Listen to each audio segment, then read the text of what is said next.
Have you ever walked away from a conversation and thought, wait, what did I just agree to? Or maybe you've bought something you totally didn't need and couldn't figure out why? Well, today we're cracking open the manipulator's playbook. We're going to look at the hidden psychological tactics used every single day to influence our decisions, everything from what we buy to who we trust. It seems like a simple question, doesn't it? Are my choices my own? Of course they are. But the truth is, while we all have free will, it's not operating in a bubble. Our choices are constantly being nudged and shaped by our environment and the people around us, often in ways we don't even see coming. So how does this all work? Well, it starts with the way our brains are wired. See, to get through the day without being totally overwhelmed, our minds create these little mental shortcuts. You might hear psychologists call them heuristics. It's all about making quick judgments to save energy. It's a survival thing, really. Helped our ancestors decide in a split second whether to fight or run. But here's the catch. This amazing efficiency has a dark side. It creates these predictable patterns, these little glitches in our thinking that we call cognitive biases. And these biases, well, they're like backdoors into our minds, giving manipulators a way to influence our choices without us ever realizing it. So let's dive into Section 1 and take a look under the hood. We're going to explore these hidden shortcuts in our brain's operating system, the very vulnerabilities that manipulators know how to exploit. And that brings us to this key concept, cognitive bias. Now, it's really important to get this. It's not a flaw in our thinking, it's a built-in feature. It's just a predictable blind spot in our logic, and it's the foundation for pretty much every manipulation tactic we're about to talk about. Okay, let's look at our first play from the manipulator's playbook, the anchoring bias. This is one of the most powerful and common biases out there. Basically, whatever the first piece of information you get is, especially if it's a number, it drops a mental anchor. And from that point on, every other piece of information gets judged against that anchor. Think about buying a car, right? That first price you see on the sticker, that's the anchor. Suddenly, any price the dealer negotiates below that feels like a huge win, even if it's still way more than the car is actually worth. That's the anchoring bias, plain and simple. So these individual biases, they get built into much bigger strategies. Now we're going to explore the foundational rules of persuasion, the big ones that are used to influence all of us on a massive scale. These 5 principles here, they're basically the cornerstones of modern marketing, sales, you name it.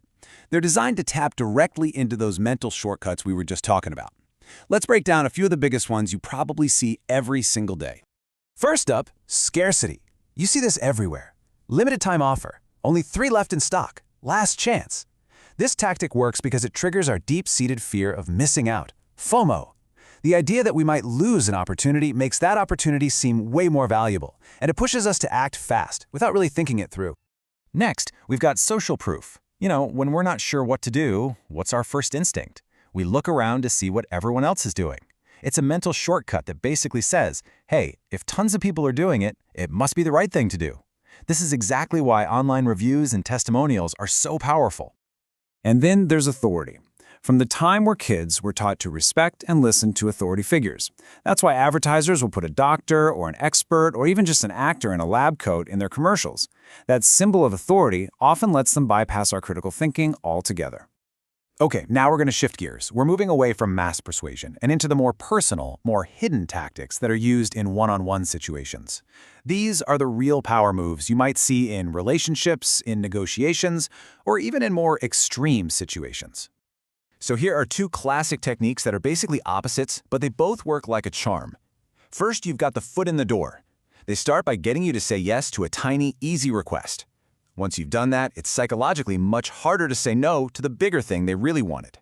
On the flip side is the door in the face. They make some huge, outrageous request they know you'll turn down.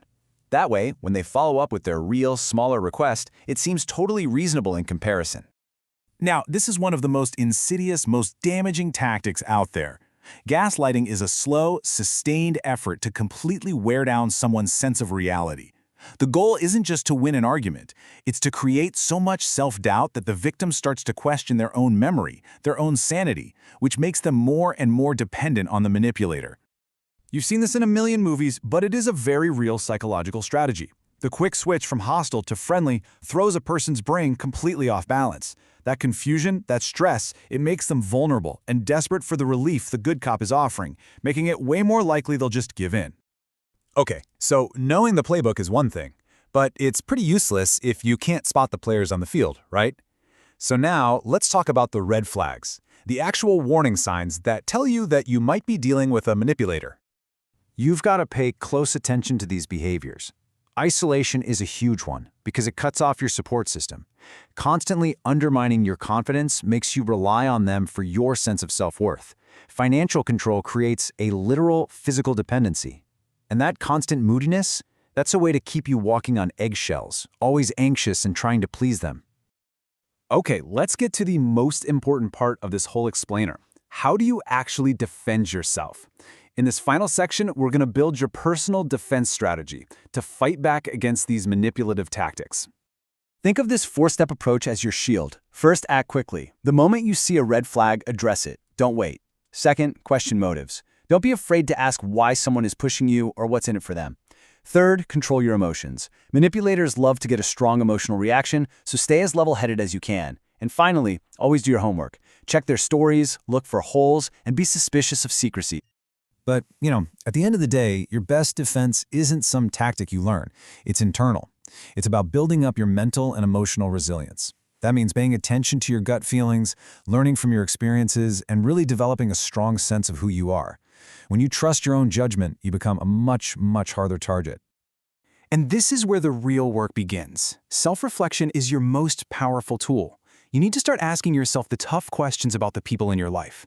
Is this relationship balanced? How do I really feel when I'm around this person? Your honest answers will always guide you to the truth. So, we've laid it all out. The plays, the tactics, the red flags, and the defense. The knowledge is officially yours. So the question isn't what they will do anymore. The real question is, what will you do? How are you going to use this information to walk through the world with a little more awareness and a lot more confidence?